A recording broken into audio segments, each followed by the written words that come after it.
Lara, where the hell are we? The Opal Miner Museum? Yeah, what town? Coober Pedy. Well done. Welcome to Coober Pedy. After a soak in the springs and a pack up, we left Cowes Springs mid-morning. Had lunch at Williams Creek pub, made a left-hand turn and made it into Coober Pedy.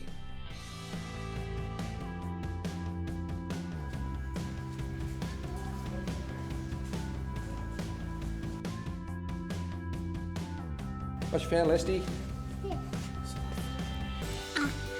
I found like a train. Things like mining equipment. Mining opal.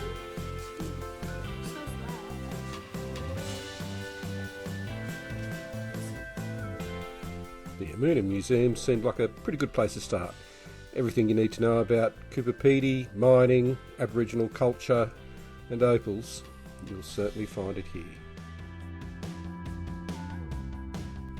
And of course, the gift shop. Come up a bit short. Oh, yeah. I just noticed that. It's incredible, isn't it? Yeah, it's really nice. That's pretty. Yeah, really sparkly and shiny. Yeah. It's glittery, isn't it? You love glitter. Alrighty, we're out here at the public noodling area, which is an area where you come and have a bit of a look for opals yourself. Now you're not allowed to bring any tools or anything, just what you can pick up. And let's see what Amanda's found. She's been so far the most successful. Ooh, looks like a decent bit of opal. It really does, doesn't it? But my favourite one, so I've found lots of little ones. This one's really interesting because it's so dark in there. See, really dark one there. Yeah. But this one here is my favourite. Look at that. Check that out. Definitely opal in Nice there. and dark. Big bit. What's that other bit there in your hand? Here, yeah, look. Celeste wasn't exactly looking. She's gone for quantity. I think looking at the museum, this is what they call gypsum, I think. Alright, stuff they put in concrete. Whatever it is, she's hit the mother load of it. Tons and tons and tons of it. Now look at this bit.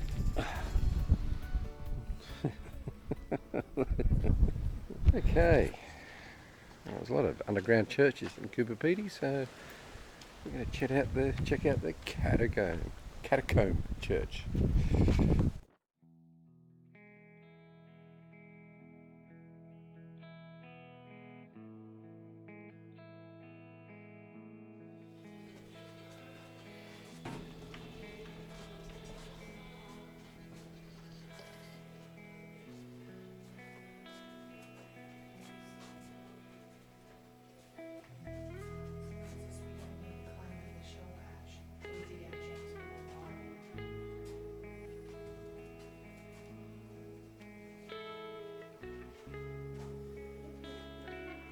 Pretty obvious there's no catacombs, but pretty cool to be underground.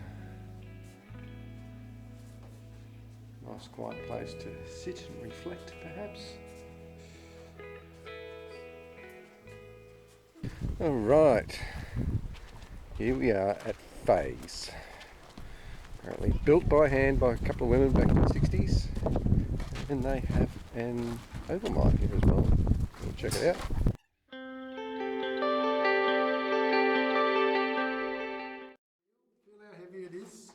All that, right? Now these are all just fossils, okay? I'll hand a couple over the back there. Yeah, hand them around. These can be found out near the breakaways and that. They are just normal fossils though, nothing special. Now, when the inland sea dried up, which was approximately 125 million years ago, it left behind vast silica deposits. The silica deposits were then rained on with acid rain thanks to all the volcanic activity a bit further up. So that acid rain turned the whole silica deposit, or all the silica that it came in contact with, into like a jelly type substance, which would flow down vertical fault lines and out into the horizontal fault lines that we call verticals today. Now when the little beads of silica, when the individual beads were in the molten state, they'd start bonding with other beads to make balls. The balls would bond to make plates. So if all your beads and balls and plates and all that are nice and even, that's when you get your play of colour. The reason it dances and that, it's just splitting the light and the angle changes, that's why the colours move, right? When you get the other stuff, can I have that piece for a sec, please? Yeah, common opal or potch, that's when it just bounces the light back out holus polus with no real play of colour. And that little bar there doesn't really qualify as colour. Oh. Okay, it's got to be something more like that. Yeah. That's right, yeah, that's almost as big as the one you found out in the noodling field. It's not. Hey, keep your fingers crossed. It doesn't matter, none of us are on percentages yet. Is the opalized shells and stuff, okay? This is a portion of a belemite or a pipe. It should be long and come to a point, but obviously somebody liked the point, so that won't walk about. But the little hollow end was where the animal sat, and those lines is where the wings hung off. They look like a cuttlefish, basically, but they leave behind a long pointy thing. And that was one of the best explanations of how opals are made and how to find them and what's worth money and what isn't. This was an excellent tour.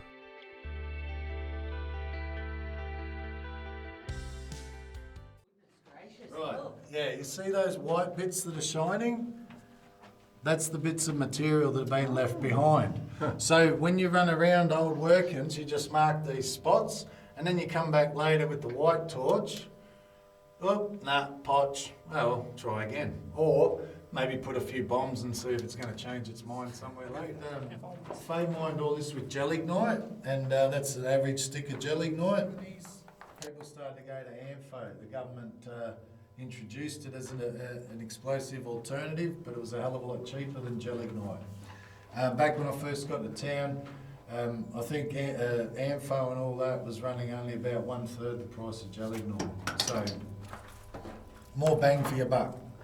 It's harder to detonate though. It is a fertiliser until you mix it with oil. It's harder to detonate, so that's where the cordex comes into it. So we call these sausages because you make your skin just a little bit smaller than your hole, and those 2-inch holes there are for AMFO. A face like that would be about 10 individual sausages. So you're talking 5 kilos all up. Yeah, not the sort of thing you want going off in your hand, because static discharge will set them off still, right? Our guide had some fantastic stories and really painted the picture of how hard, tough and lawless Coober Pedy was back in the day, and probably still is to a certain extent.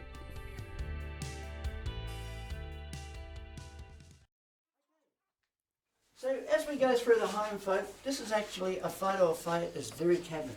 Not a tall girl, but very wiry and very strong.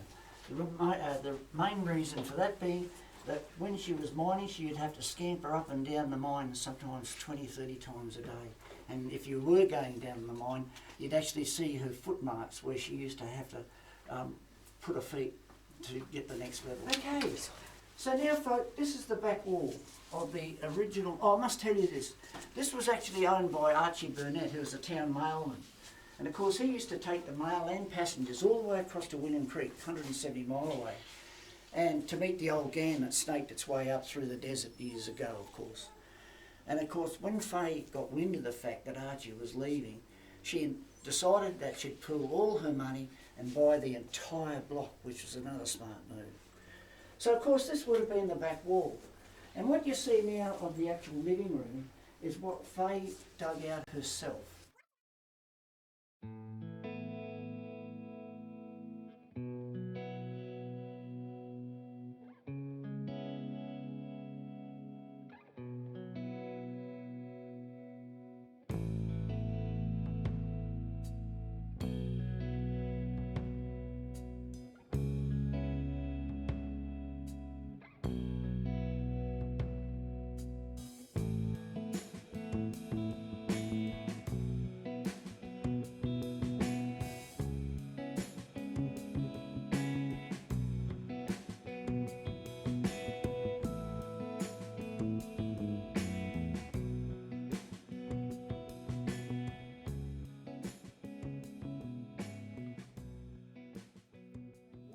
fireplace that is a constant 23 degrees.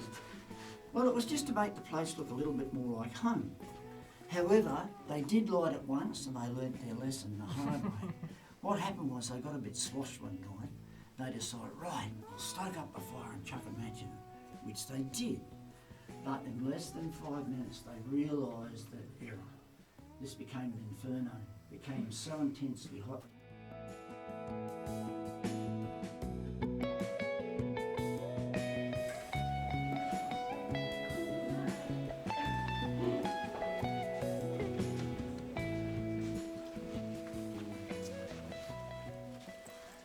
So in 1971, folks, the girls decided they were going to dig into the swimming pool.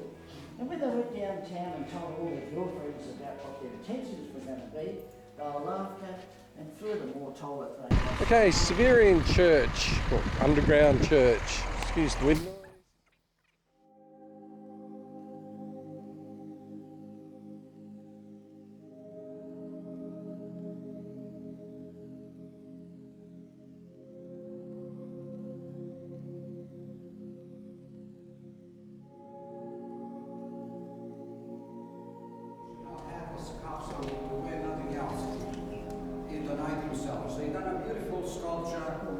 One of the pillars you see, three on the top of the altar. They've done right on the spot. So yeah, from this material it is. And one way the baptism takes place, God will go and look and then we can prepare that wall. Sadly, then after they finish it, probably about 12 months to last a while. But always in time, it's like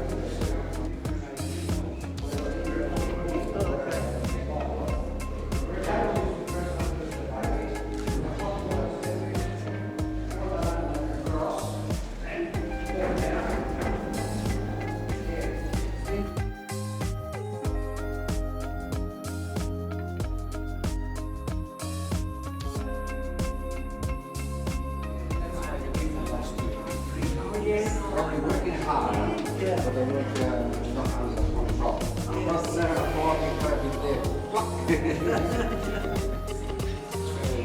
No pipe. oh, sorry. Are you in trouble? Yeah. No pipe organs. No. This is, like I said, baptizing place. So you can walk in, hot water service. It's beautiful. Yeah. There you go, Sliz.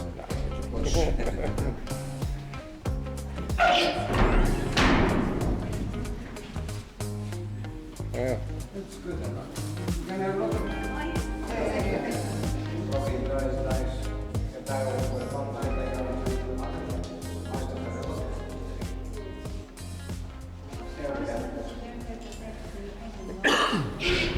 look. The Catholic Church.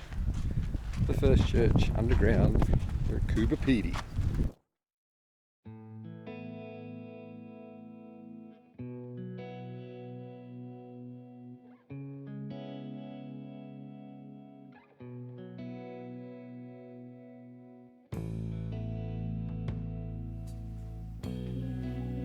Spell. Yeah, I know how to spell.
Coober Pedy, what do?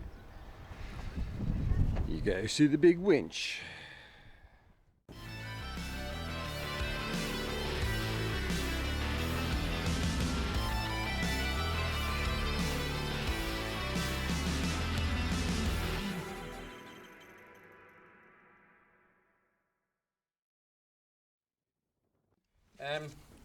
So Shawnee's straight in front of me here. Her mum was killed on the highway and she was found by a tour group, and the tour guide's name was Sean, so that's where Shawnee got a name from. When they found her, she's in pretty bad shape, had a broken left eye socket, like damaged the front of her face from the accident, killed her mum. We're still though, I don't know if you've seen our big eagles, the big birds we've got up this way, have up to 2.8 metre wingspans. They were feeding on the dead mother and eating Shawnee alive. So when she came in, all her tail, backside and legs were stripped bare from the eagles eating her. She's healed up really good. She's 10 years old, lost a bit of her nose, that's the only permanent scar she's got. And she's doing really well. This is Minmar here. Minmar's 10 years old as well. Minmar's mother was hunted by the Aboriginal people, brought in by the Aboriginal girl. Her name Minmar is a Kangaroo, it means old woman. So Remember, don't pat him on the top of his head, he doesn't like that. Okay. When it rains, all the other kangaroos get out the rain. Poor old Minmar stands in the rain, getting very wet, and then crying because she's getting wet, and you've got to go rescue her. Now, bottom line is she's 10 years old, and 10-year-old kangaroos don't cry. Only baby ones cry, the big ones, simple as that. Just like a big baby. Still getting his fur. He's what we technically class as a pinky, and he's around about 5 months old now. We've had him for just over a month. So what's today? Saturday, I reckon we got him 4 weeks ago today. Something like 4 or 5 weeks ago today. When he arrived, he didn't have any fur whatsoever. His mother was hunted by the local Aboriginal people, and in Clyde's case, they brought him straight into us, so he came in very quick, which was good. So do you raise these and then put them out in the wild again? Illegal, not allowed to. No, That's the law. So what happens? So all of our kangaroos end up in sanctuaries and wildlife parks. Okay. Yeah, so each state in Australia is different, so it depends where you live, what you're allowed to do. Where you guys from? You south? Any So go up to the reptile park at Somersby? No. If you want to be a... Where? Somersby? Central Coast? Oh, there's a big... no, kangaroos aren't allowed cross borders. Oh, okay. Okay. Or kangaroos can't cross borders. Righto. No skip. So I know they do. Have you been north yet, or are you going north? We're headed there. Yeah, so when you get the NT border, you'll see all the kangaroos lined up at the fence. They've got their paws up on the fence going, gee, we'd like to visit our cousins, but the government won't let us. Oh. We're getting Donald Trump over, he's going to build a wall. What, the wall, the kangaroo Keep wall? them bloody pesky kangaroos where they belong. Good thing about it, the kangaroo's going to pay for it. Oh, that's it. They don't know if they hit like the... Don't they? Oh, well, I thought they Don't knew. know, Yeah, no. it's all stupid. Mexican It is kangaroos. silly, isn't it? All silly, isn't it? We used to say only in America, now we say only in Australia.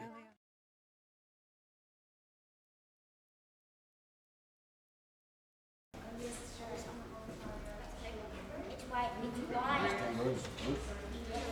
No. Let's go. It's just paper. Random paper. Paper. Wow. You done? Another Tommy Crow masterpiece. Awesome trees. All right, thanks, Tommy. Thank you. Look after yourself, mate. All the best. Oh yeah, there is.